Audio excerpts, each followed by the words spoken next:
Alright guys, well, it's finally time for the last piece of the puzzle for the 400. And let me tell you, they look good.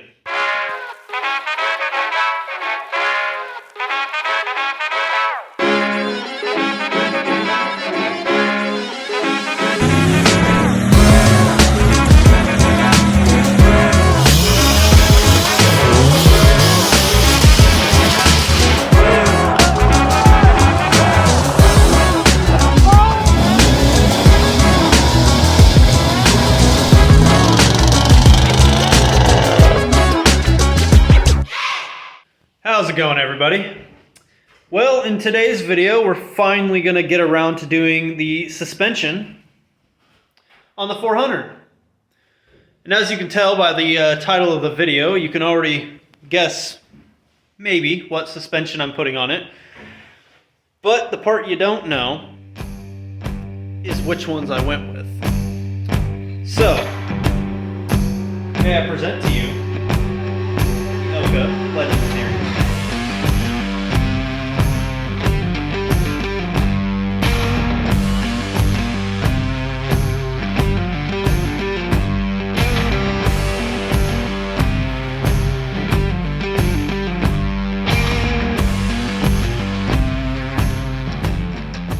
Alright, so we're going to kind of get right into it. So the reason I got the Legend series is because of cost. And it's kind of what most people would do. They're not as expensive as the Stage 4 or Stage 5 by a long shot. So these are at a good price point and they have a lot of good features. I've ridden a few bikes with Elka, and I've ridden a few bikes with Fox full floats, and it's going to be my turn to actually have a bike that has some real upgraded suspension on it. Now, my 85 250R Suzuki has works shocks that need to be rebuilt, so I haven't really had a good time on testing those because they're used and worn out.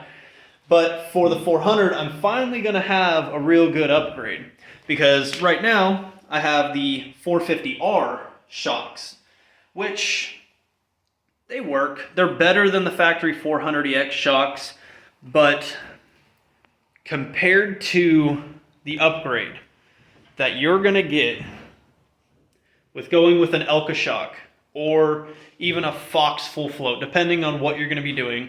This is typically going to be in the rocks, so I went with Elka for the fact being of adjustability and not having to air them up, air them down, depending on how fast and where I'm riding. I can just do this.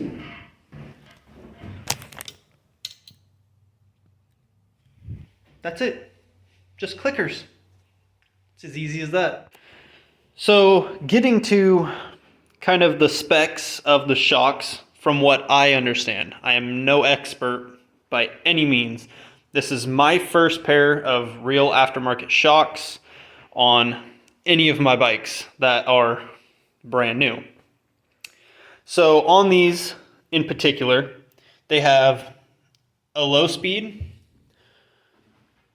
and rebound adjustment. And then they also have ride height. So this is a very good above entry level shock from what I've talked to at the guys over at Elka. And this is really why I went for it, because of the price point. Your Stage 4 and Stage 5, they get very expensive. If I remember correctly, the rear shock alone on like a Stage 4, you're looking at the price point of all three of these shocks together. And for the amount of riding and kind of riding that I do, it just doesn't make sense for me to go to a Stage 4 or Stage 5.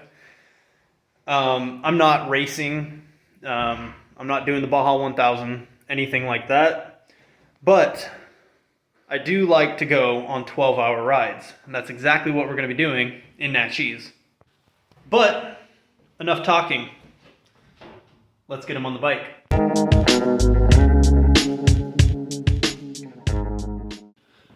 And yes, I am definitely putting the guards on.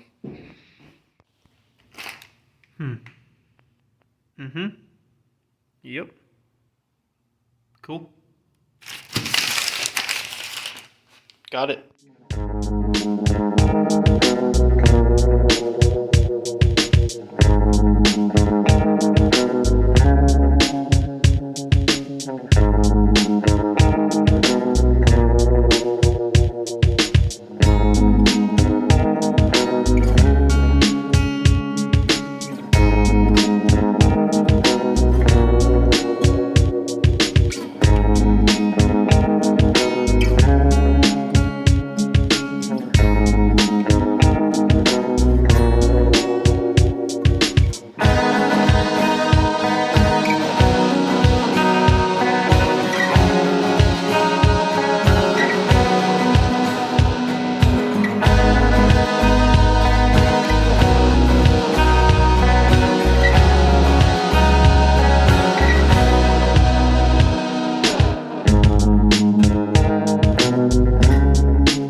Out with the old and in with the new. Still have the rear shock to do. Let's get that in. All right, so I got the rear shock all installed and the external reservoir ran to the front, just like it states in the paper.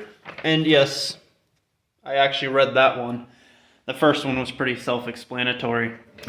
So on here it sits, it's kind of hard to see up in there, sits right up front on the frame. They say to run the line all the way to the front since it's a longer line. So that's all installed and good to go. So with everything installed, the next thing to do is to start adjusting everything, ride height and all that. And this is definitely some soft suspension. So I will definitely have to put some preload on there, raise this thing back up, and hopefully go on a ride soon.